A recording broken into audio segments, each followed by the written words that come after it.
Okay, so at the end of the day, the only way that you're going to get better at painting is practice. Like, that's how it is. Sure, you can learn skills and things from other people, but you gotta practice. And certain things are going to be harder than others. And one of those things that has been super hard for me is non-metallic metal. But I think I figured it out. So let me show you how I do it, and you can tell me if there's a better way. Or maybe you'll like mine so much you'll start using it all the time. Let's talk about it.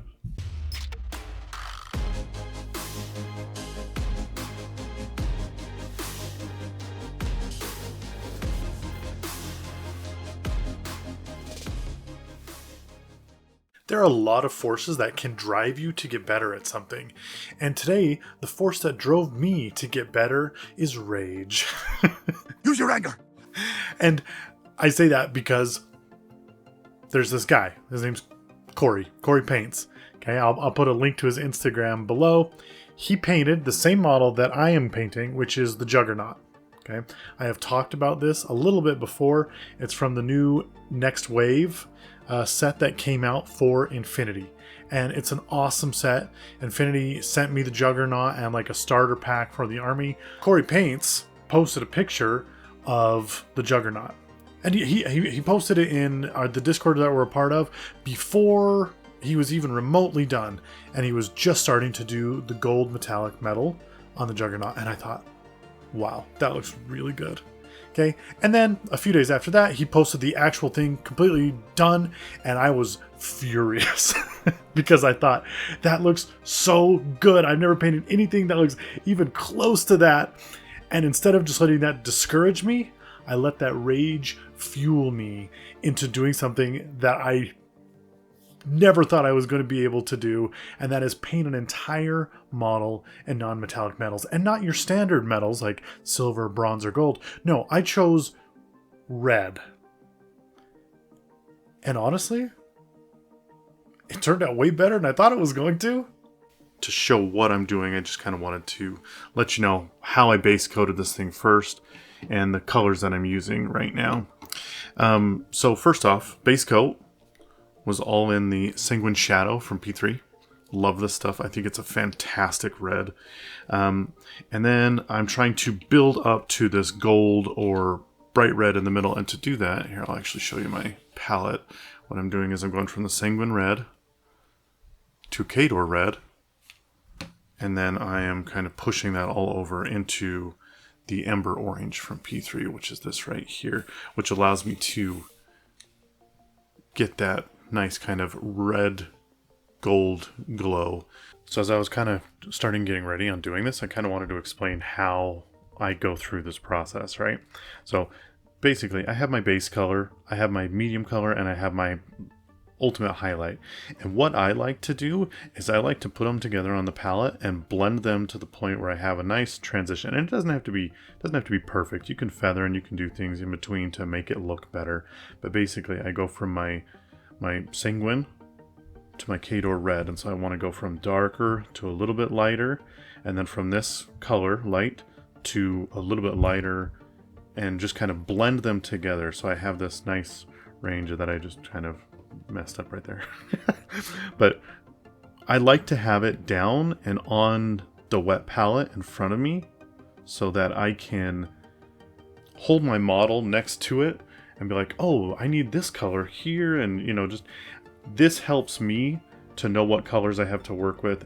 And if it's too bright, I can wet blend really quick just by, oh, that's too bright, I need to move it up to here or whatnot. And so this helps me when it comes to doing blending. Okay, so I kid you not, I have been just messing around trying to get the non-metallic metal look that I like for this front part and for this giant stabby piece of this unit. And now I'm moving on to this tail. And the tail, I felt like this will be a good point to kind of stop and show you a little bit of what I'm doing, even though I feel like it's probably going to take me the longest of all of the stuff I'm doing. The unit is going to be standing like this. Okay, and I know you can't see it great just because you're coming from a top-down angle, but the sunlight is going to be hitting it from the top, and so it's going to be hitting it in a pattern that kind of comes down to the top of the metal. And so honestly, to start this out, I'm going to put just a thin line where I want that shine to be, because I feel like if I do that, then I'll be able to kind of work with that a little better when I'm holding it in my hand, because in my hand it's not going to be sitting like this. It's going to be, you know, in my hand. So I'm just going to kind of come down the side where I think the core of the light will be, and just do my nice little bright line. Okay, and now as I paint, I can just kind of follow that and move away from it, right? Because that's all that this is me painting using that bright color at the top and then moving down in my colors and going from the side and the other one side to the other side, right?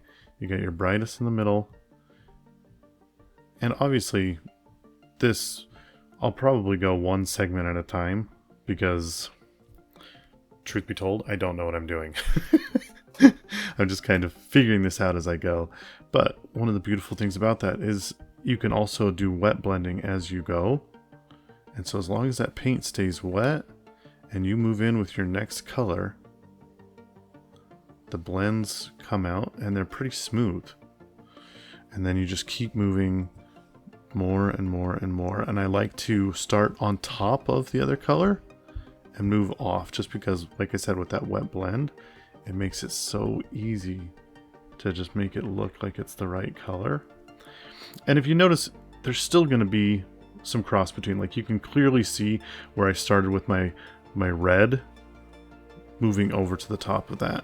And what I do to fix that, and again, I don't know if this is the right way to do this, it's just the way that I have kind of taught myself to do it, is that once you have your basic, oh, I like how shiny this is. This is pretty good. You can do one of two things. You can feather, and what feathering is where you literally, you take your paintbrush and you have your solid color, and then you feather, which means you just put like little lines, little lines down into it, which will make it feel like it has like a smoother transaction. Or, gonna have to clean that up in a minute. You can do what I do, and that is I go to my base color right here, and I'm gonna thin it out. Hopefully it's nice and wet. If your wet palette has some water on it, you can do that. And you're gonna make yourself a little glaze, and then all you do is just kind of go over the top of what you've done already with that glaze. And it just kind of blends everything together perfectly, because your core color is still what's important. And then you have a non-metallic metal little shine there. And now I'm going to do that for the rest of the tail on my way up and see how it goes. Something I thought about after I had filmed all of the footage of me actually painting the Mini was a little bit of color theory. And what I mean by that is generally you're dealing with the rule of three, right? You have three colors that you're going to put on any specific one thing that you're painting. So for me, I have this armor, and I have a crimson, and I have a yellow, and in between that, I have my red. And what I mean by that is you go from the dark to the light to the lightest point. And so you have to use those. And you can start on any one of those three if you want. If you want to base coat their whole model red, that's fine. But then you got to remember that you have to bring it down in the darker areas and lighten it up in the brighter areas. So that's both, it's two times the work in my opinion. Okay. Or you can start with painting the whole thing gold, and then all you have to do is just work your way down.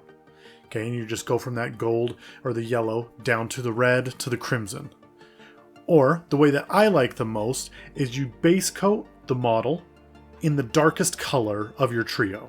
Okay, so I base coat it in crimson, and then I start all the points that I know are going to be the high points. I paint those my third color, and then all I'm doing is using that red with combinations of both those other two colors to blend in between.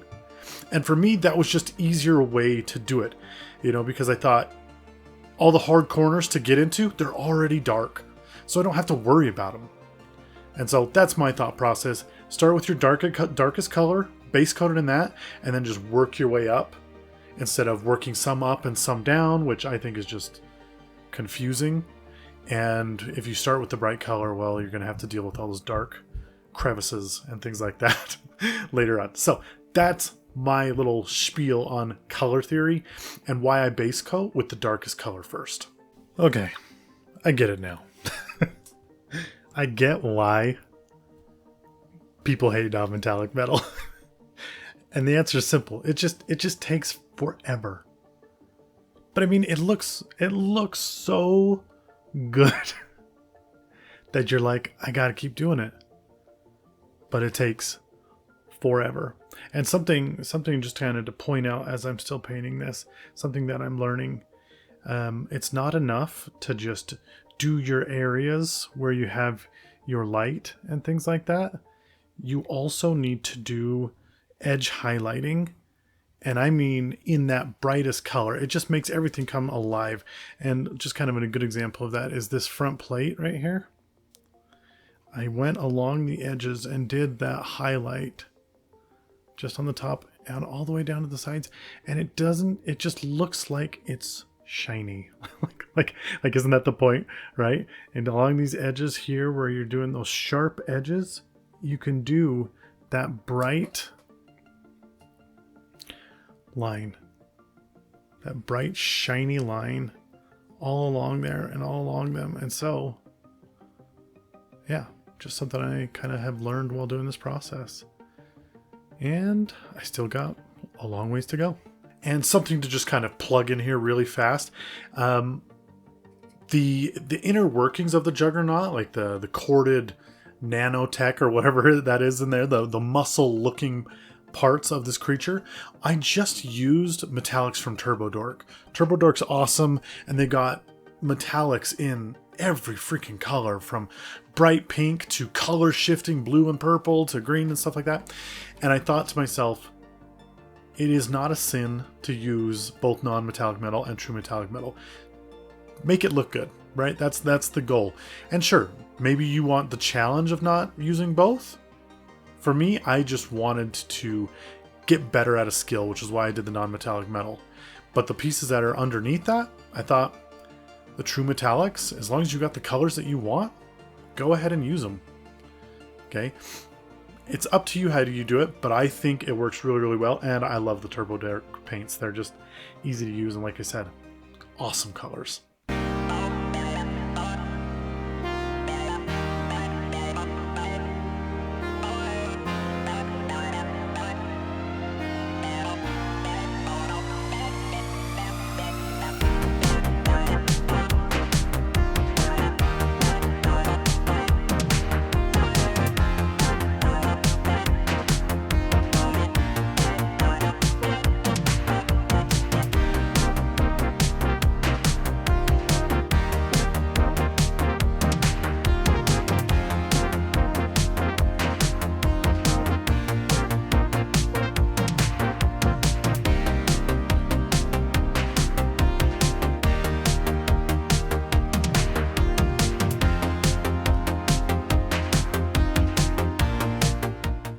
And no, my Juggernaut's not done. I'm going to keep painting this model. I'm going to keep messing with it and maybe even try more non-metallic metal in some of the other areas that I haven't been able to reach yet.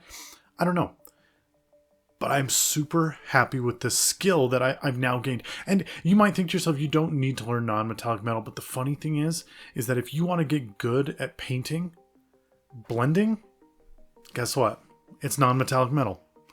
Blending and changing those colors, that's all it is non-metallic metal, but it's done in a little bit different order, you know? And so totally worth learning how to do. And I hope this kind of gave you an in-depth look of how I do it.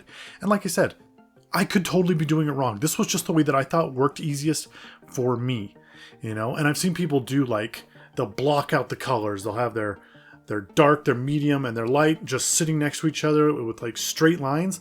And then all they do is they come over the top of those straight lines and blend them, which, sure, maybe that's a great way to do it. I don't know.